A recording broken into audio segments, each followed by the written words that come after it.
Our next weather system, though, quickly approaching. It's just off to our northwest. This is going to bring us rain and snow showers for the day tomorrow. Plus, we're going to continue to see those gusty conditions. We have a winter weather advisory for Mercer County. This goes into effect late tonight, lasts until 10 p.m. tomorrow evening for that potential for some accumulating snow. I think some of that colder air lingers in Mercer County and they see snow longer, while most people see some rain. So as we head throughout the rest of today, we see these snow showers and then we see mainly cloudy skies. Temperatures only climb to right near freezing.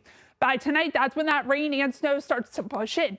You'll notice temperatures will hover right near that freezing mark overnight and into tomorrow. I think this starts out as snow, but once we get towards morning, we start to see some of that rain begin to mix in. We'll see a mix of rain and snow as we head throughout the day tomorrow, with temperatures climbing into the upper 30s.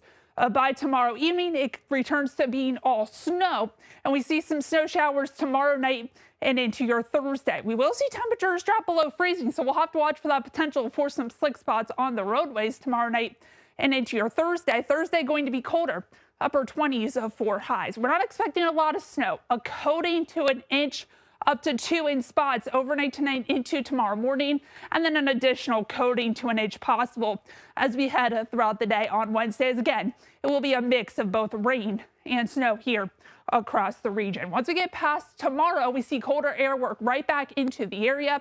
We see temperatures going to drop into those 20s once we get towards the weekend, and then once we get towards next week, we're going to see those temperatures in those 20s, low 20s for highs.